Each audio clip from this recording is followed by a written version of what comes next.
उत्पत्त्यादिहेतवे तापत्रयविनाशाय श्रीकृष्णाय वयं नुमः। श्रीकृष्णाय वयं नुमः।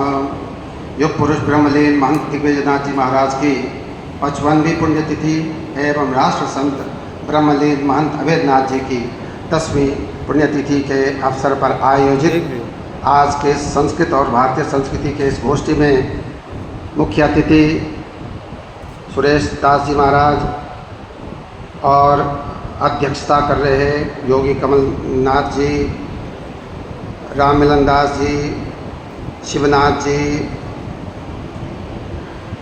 डॉक्टर विनय कुमार पांडे, डॉक्टर लक्ष्मी मिश्रा और भी जितने विद्वान मंच पर बैठे हैं इन सबको प्रणाम निवेदित करते हुए मीडिया बंधु, पत्रकार बंधु, संस्कृत प्रेमियों, विद्यार्थियों, आज आप लोग समझ रहे हैं कि आज जो है संस्कृत और भारतीय संस्कृति का ये बैठक है। इसमें हम लोग संस्कृत और संस्कृति, भारतीय संस्कृति के बारे में सुन रहे हैं। अभी मेरे से पूर्व वक्ता ने बहुत कुछ संक्षेप में बहुत कुछ बता दिया है, उसी का थोड़ा थोड़ा और उसको आगे बढ़ाता हूँ। संस्कृत को सबसे प्राचीनतम विश्व की भाषा कही गई है। इसको देववाणी कहते हैं, गिरवाण वाणी भी कहते हैं, भारती भी कहते हैं, सरस्वती वाणी भी कहते हैं। इसके बहुत सारे नाम हैं। ये एक वैज्ञानिक भाषा है, कंप्यूटर की भाषा है। आज कंप्यूटर ने सारे भाषाओं को रिजेक्ट कर दिया। उस कंप्यूटर में ये नहीं आती ये भाषाएं, उनका समायोजन नहीं हो पा रहा है।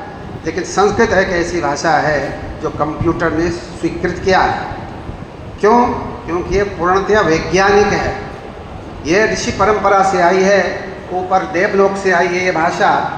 इसको देववाणी कहते हैं, इसलिए इसमें किसी प्रकार की कोई कमी नहीं है, न इसमें संशोधन की जरूरत है। और भाषाएं तो बदलती रहती है। हिंदी जो पहले थी 50 साल पहले, आज वो नहीं है। आज तो मिश्रण हो गया दुनिया भर के, उसमें और शब्द मिल गए। संस्कृत आज से 2-2.5 हज़ार साल पहले जैसा था आज भी वैसा ही। चाहे दक्षिण का व्यक्ति बोले चाहे यहाँ का बोले, एक जैसा ही बोलेगा। क्यों?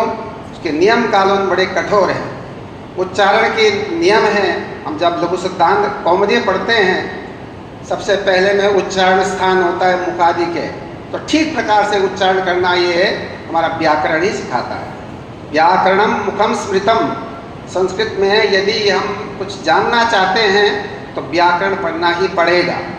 तो इसलिए संस्कृत की महत्ता इसलिए भी है क्योंकि यह वैज्ञानिक है, इसी में किसी प्रकार की कमी नहीं है।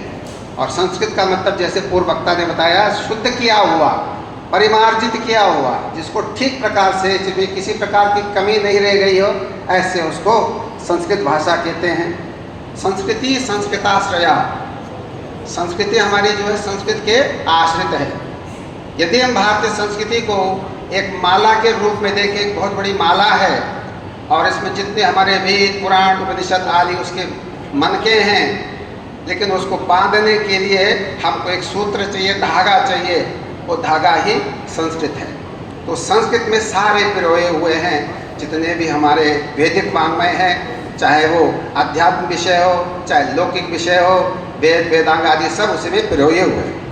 तो इस प्रकार से 4 वेद कहे गए हैं, उपवेद भी कहे गए हैं। वेदांगों का भी पूर्व वक्ता ने थोड़ा थोड़ा संकेत दिया था। शिक्षा, कल्प, निरुक्त, व्याकरण, ज्योतिष और छंद, ये वेद को जानने के लिए आवश्यक है। अब वेद क्या है? वेद किसी व्यक्ति के बनाए हुए नहीं है।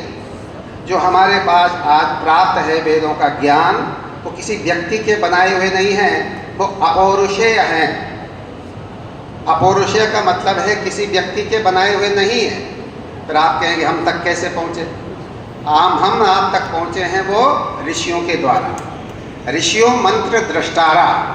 जो ऋषि, जो योगी लोग समाधि में स्थित होकर के संप्रज्ञात समाधि की अंतिम अवस्था को प्राप्त कर लेते हैं, उनको अंदर ऋतंबरा बुद्धि होती है, परम सात्विक निर्मल बुद्धि प्राप्त होती है। उनको ये वैदिक ज्ञान अपने आप उनके चित्त में प्रस्फुटित होता है। बाद में वो लोग उसको नीचे उतार करके शब्द के द्वारा तो उसको हम तक पहुंचाते हैं। उसी को कहते हैं वेद का मंत्र, ऋचाएँ। ये साक्षात्कार किए हुए हैं ऋषियों के द्वारा। जिस जिस ऋषि ने साक्षात्कार किया उसके नाम से वो मंत्र आता है। तो कहने का मतलब है ये किसी व्यक्ति के बनाया हुआ वेद नहीं है, ये तो परमात्मा की दिव्य वाणी है, दिव्य ज्ञान है। तो इस प्रकार से 6 अंग बता दिया। शिक्षा को नाक की उपमा दी गई है। नाक जैसे वेद पुरुष का एक शरीर माना जाए तो नाक को कहा शिक्षा। इसके बाद कल्प जो है इसके हाथ हैं, निरुक्त उसका श्रोत्र है, व्याकरण मुख है और ज्योतिष उसके नेत्र हैं, और पंद जो छंद जो है पैर है। इस प्रकार जो 6 अंग हैं उस वेद पुरुष के, तो ये 6 अंग हैं, इनका ज्ञान जरूरी है। यदि हम इनके विषय में ज्ञान नहीं रखते हैं तो हम वेद को समझ नहीं पाएंगे। ये वेदांग है। अब चलते हैं महाभारत की ओर। देखो महाभारत भी बहुत बड़ा ग्रंथ है, 1,10,000 श्लोक है इसमें, गीता भी इसके अंतर्गत है। और व्यास जी ने कहा जो महाभारत में नहीं है वो कहीं भी नहीं है। यदि यह नास्ति तत् कुत्रापि नास्ति। कहते हैं महाभारत में जो बात नहीं है वो कहीं और अन्यत्र है ही नहीं। इसलिए बहुत बड़ा महाकाव्य है, 1,10,000 श्लोक है इसमें, बहुत बड़ा ग्रंथ है, महाकाव्य है। विश्व में इतना बड़ा महाकाव्य कहीं पर भी नहीं है। इसके बाद आते हैं पुराण, 18 पुराण हैं। इसमें सबसे ज़्यादा लोकप्रिय है श्रीमद् भागवत पुराण, जिसकी कथा होती है, जिसके श्रवण मात्र से लोगों का पाप नष्ट होता है और जिसको किसी प्रकार की, जिनके पितरों की अधोगति हो गई है उनका भी उत्थान होता है। ये पुराण है। अब दर्शन, दर्शन जो है क्या है? दृश्यते अनेन इति दर्शनम। जिस मार्ग के द्वारा परमात्मा का दर्शन होता है, आत्मा का दर्शन होता है, तो उसी को दर्शन कहते हैं। तो ये दर्शन शास्त्र हमारे यहाँ 6 हैं। सांख्य